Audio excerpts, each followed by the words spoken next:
Hallo und willkommen bei Star Citizen. Mein Name ist Korkut und willkommen auf meinem Starbucker Kanal. Heute mache ich ein Video und zwar für all die Neueinsteiger von Star Citizen, und ich werde es euch erstmal in der Webseite näher beibringen, wie Star Citizen ist, wie es funktioniert, was so die Historie ein bisschen da ist. Aber das wird alles ganz grob sein, weil das Video würde sonst weit den Rahmen sprengen und ich will nur ein ganz kurzes Video machen. Also fangen wir mal an. Erstmal mit der Intergalactic Aerospace Expo, die stattfinden wird. Und zwar, wir gehen jetzt mal runter. Das ist ungefähr in 9 Tagen, 20 Stunden und 11 Minuten. Und die wird in Horizon sein. Und ihr werdet es dann auch schon finden. Ihr müsst auf dem Planeten dann landen. Oder dort euren Startpunkt setzen, wenn ihr ein neues Account habt und oder den Update neu installiert habt. Und ja. Aber ich warne schon mal vorab, das Spiel ist halt eine Alpha-Phase und das wird viele Probleme machen. Das hat es jedes Jahr immer irgendwie gemacht, weil ganz viele auf diesem Planeten dann spawnen, um die Messe zu sehen. Das mache ich jetzt auch trotzdem und mal gucken, wie es wird. Also ihr seht, es geht vom 20. November bis zum 3. Dezember. Kann sein, dass dies ein paar Tage noch hinaufziehen, aber in diesem Zeitraum, das ist ordentlich Zeit, könnt ihr alle Schiffe von all diesen Herstellern, die ihr da seht, testen, frei benutzen und ausleihen. Und soviel ich weiß, kann man sie 2-3 Tage wieder ich glaube 2 Tage oder so, oder 3 Tage, je nachdem, wie sie es jetzt diesmal einstellen, kann man die Schiffe ausleihen. Und wenn die Zeit ist, könnt ihr dann nochmal runter und nochmal ausleihen. Das ist dann kein Problem. So, also in dem Zeitraum könnt ihr das testen, aber wirklich testet es nur und erstellt euch nur einen Account. Account erstellen kostet nichts und genau. Jetzt will ich mal hoch und gehe auf die Startseite. So, in der Startseite könnt ihr euch natürlich erkundigen. Das ist die Startseite. Ich werde euch die Adresse und alle nötigen Infos auch in der Videobeschreibung natürlich unten runterlegen. Ja, aber genau. Ihr seht dann, das ist die Startseite. Und wenn ihr euch einen Account erstellen wollt, ihr seid in der Startseite, dann geht ihr einfach hier auf entweder auf Play Now, das geht auch. Ja, dann könnt ihr das hinstellen oder Sign In und dann ja. Moment, das zeige ich euch mal. Das ist aber nicht wirklich interessant. Da könnt ihr es auch natürlich machen und dann hier Create On. Dann landet die auch hier. Gut. Wie ihr einen Account erstellt, ist eigentlich selbsterklärend. Das ist wie bei jedem anderen Spiel auch. Und das muss ich euch jetzt nicht auf Details erklären. Ich zeige euch nur, worauf es auch wirklich ankommt. Also so was auch Vorteile dann bringt. Ja. Erstens der Name. Den solltet ihr wirklich gut aussuchen, weil den könnt ihr dann auch nicht mehr ändern im Spiel. Und wenn ihr das ändern wollt, wird es, wenn die es überhaupt zulassen, mit Kosten verbunden sein. Und billig wird das nicht.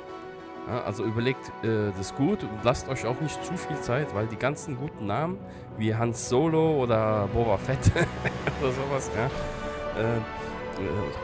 PK, das war auch geil, sind alle schon vergeben höchstwahrscheinlich. Und ja, da müsst ihr euch halt was Gutes aussuchen. Ja, dann ganz normal eure E-Mail-Adresse, Passwort, Geburtstag, das übliche Zeug, ja.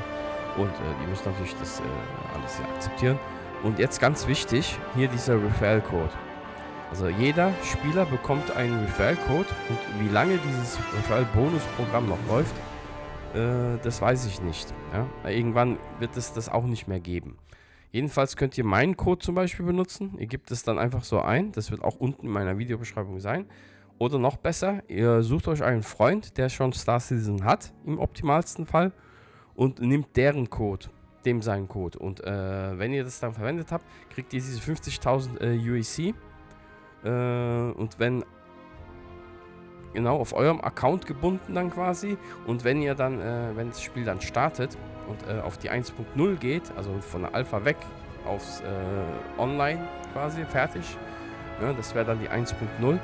Dann habt ihr dieses Geld schon mal als Start auf eurem Konto. Ja, so viel dazu. Das ist das Referral-Programm. Ja, und genau, jetzt gehen wir auf den Shop. Hier, Shop gehen, dann Plagueis Store. So, hier ist jetzt ganz wichtig, kauft euch nicht das Erstbeste und wenn überhaupt, kauft euch erstmal gar nichts. Erstellt einfach nur einen Account. Das ist ganz, ganz, ganz wichtig, weil das Spiel ist nicht für jedermann. Das ist kein 0815 Fortnite-Spiel, das ist eine richtige Hardcore Space Sim, ja, wo ihr da wirklich alle Freiheiten habt. Das Spiel lädt nur ein einziges Mal, wenn ihr ins Universum wollt, wenn ihr euch einloggt und danach nicht mehr, ja. Und das Einzige, wo es dann lädt, ist dann, wenn der Server crasht oder sowas. Oder was man auch als Pseudoladen betrachten kann, wären die Fahrstuhlfahrten. Das ist aber das Einzige. Okay. Ja, und natürlich das Sprungtor, wobei ihr da auch interagieren müsst. Ja, also das werdet ihr dann schon sehen. Wobei, das ist kein Sprungtor, eigentlich ein Wurmloch ist das. Okay. So, also hier seht ihr, ein paar neue Schiffe sind da, aber die meisten kennen das sowieso nicht. Ich gehe mal auf Game Package, weil ihr braucht auf jeden Fall ein Game Package, wenn ihr das Spiel haben wollt. Wenn ihr sagt, okay, das Spiel ist wirklich was für mich oder oh, das ist geil, interessant, dann empfehle ich euch auf jeden Fall irgendein Game Package hier zu kaufen. Wartet aber ein bisschen ab, bis die ERE ein bisschen durch ist, weil dann kommen vielleicht so Game Package mit Lifetime Insurance, also lebenslange Versicherung. Eine Versicherung ist insofern wichtig für ein Schiff, weil ja, wenn ihr im Universum seid und euer Schiff die Versicherung ausläuft oder ihr vergisst die Versicherung nachzuzahlen, ja, oder keine Versicherung macht und das Schiff wird zerstört, dann ist es für immer weg. Ja, wenn es eine Versicherung hat, dann bekommt ihr das wieder, halt nach einer gewissen Zeit, aber ihr bekommt es wieder, immerhin. So, jetzt gehe ich einfach mal auf das Erstbeste, sagen wir das da, das sieht schön aus.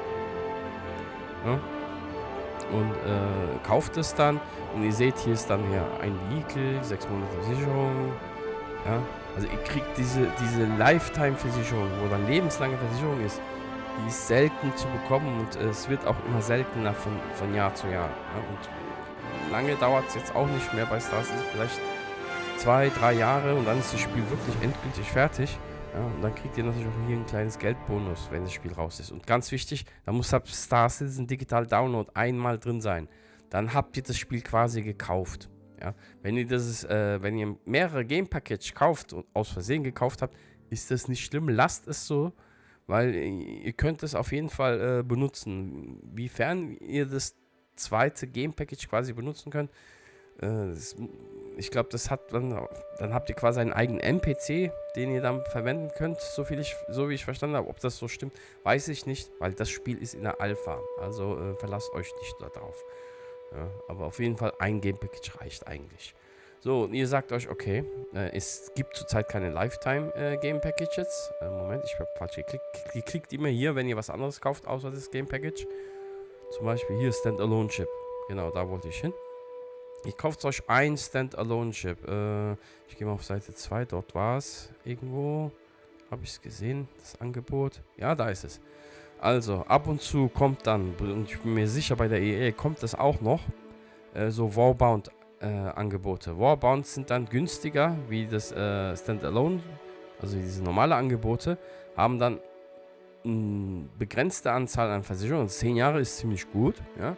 Aber Warbound, ihr zahlt mehr und bekommt, ich drück mal drauf, in dem Fall Lifetime Insurance, also lebenslange Versicherung. Das heißt, macht es kaputt, fährt es irgendwo hin, das hat natürlich jedes Mal Konsequenzen, aber ihr kriegt euer Schiff dann wieder zurück, ja.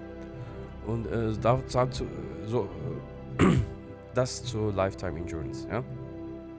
Okay, aber ihr sagt, okay, das Schiff ist aber nichts für mich, das macht nichts. Kauft euch lieber irgendein Schiff, was Lifetime hat. Das ist das Optimalste. Aber wie gesagt, ist kein Muss, ist nicht so schlimm, weil im Spiel wird die Versicherung sowieso bezahlbar sein, aber dann habt ihr auch Kosten dafür. Weil im Spiel wird es sowieso, auch wenn ihr Lifetime Insurance habt, dann habt ihr diese Kosten gespart, werden noch andere Kosten sowieso noch dazukommen, wie Wartung und sowas. Ja, okay. Jetzt sagen wir mal, ihr habt das Schiff gekauft und ihr wollt es upgraden. Geht immer hier rüber, Order. Dann Ship Upgrade. Ich mag diese Option Ship Upgrades. Das ist sehr praktisch. So, wenn ihr euch eingeloggt habt, dann seht ihr sowieso alle Schiffe, die ihr habt. Wird dann hier angezeigt. Ich mache jetzt mal All Ship und gehe mal auf. Moment, wo war das? Ach so, egal. Ja, nehmen wir das, egal. So. Wenn ihr den da zum Beispiel gekauft habt, dann könnt ihr das updaten auf ein höheres Schiff, was so auf dem Markt ist. Hier zum Beispiel das Starlines Max, das ist mein Favorit. Ja? Ist auch ziemlich teuer. Ja? Aber der hat viel Frachtraum, man kann es gut begehen und so. Der ist auch nett. Ja? Aber nur als Beispiel, ja, ist das. Und ihr könnt das Schiff dann updaten. Aber nicht aufpassen, wenn ihr das Schiff abgedatet habt. Ihr könnt es nicht so einfach wieder zurück updaten. Und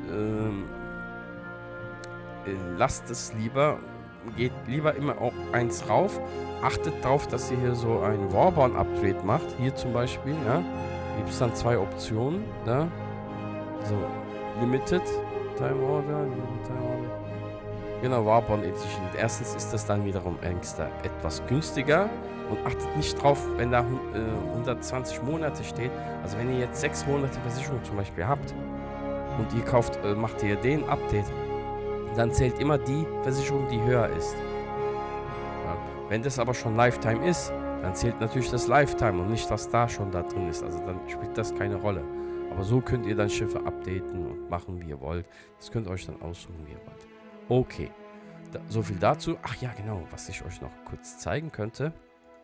Schiff-Updates. Also ich mache das gerne. Hier, man kann zum Beispiel hier einfach in den Optionen hier auch Schiffe aussuchen. Besonders hier, wenn man alle Schiffe hat, kann man wirklich, wenn man neugierig ist, es gibt noch eine andere Option, wo man dann die Schiffmatrix scannen kann. Hier, ich drücke meistens die mittlere Maustaste, damit ein neues Fenster geöffnet wird, aber hier drücke ich mal auf der linken Maustaste, so. Oh, schlimm, ey. Okay. So könnt ihr das Schiff genauer betrachten.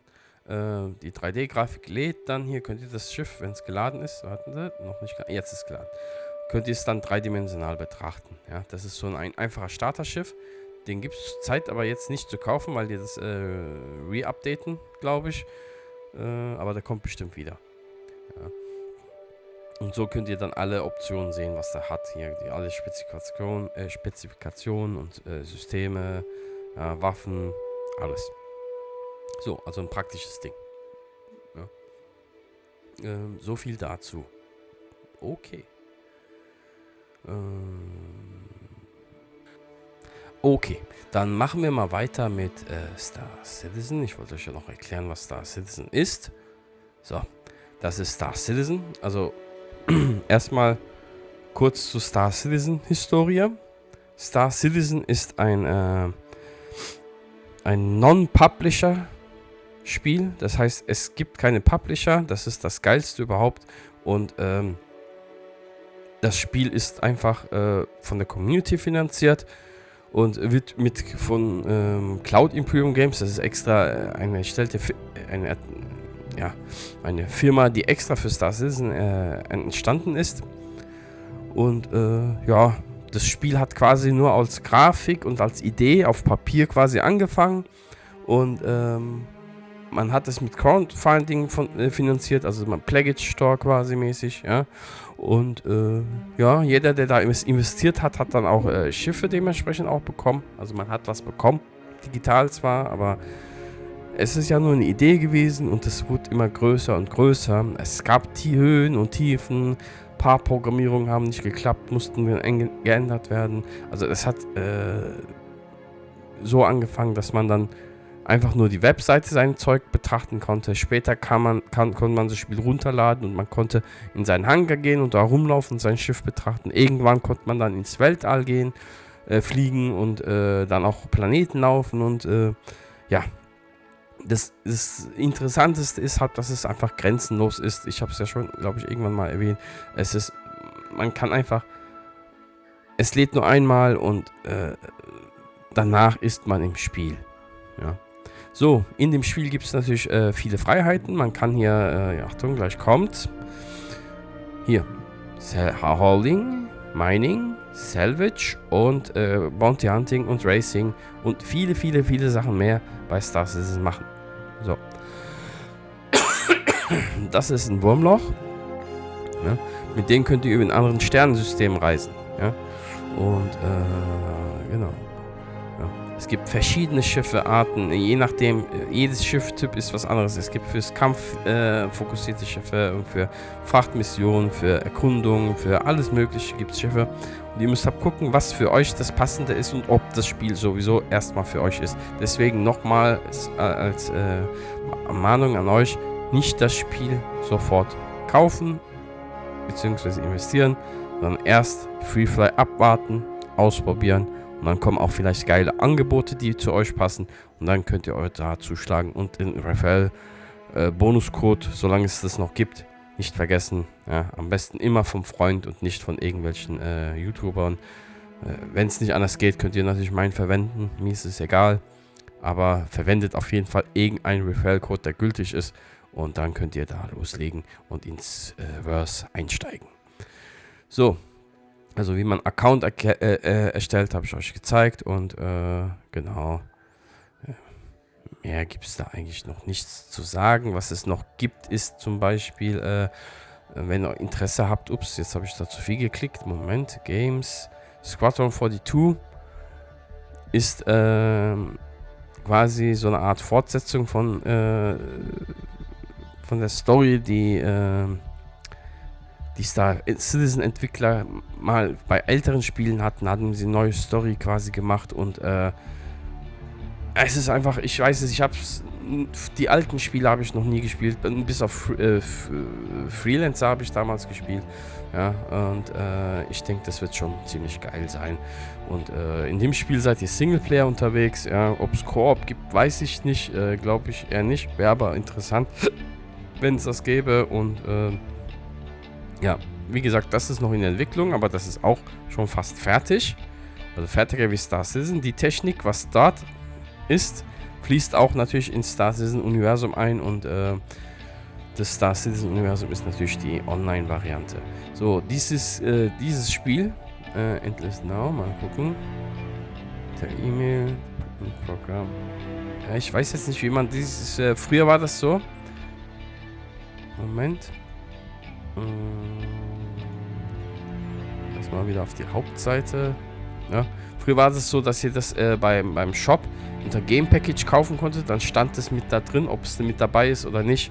Müsst ihr dann schauen in dieser Liste, wo dann halt Lifetime und sonst was steht. Und genau. So, ihr wisst, die Messe geht dann vom Moment. Ja, da. Genau.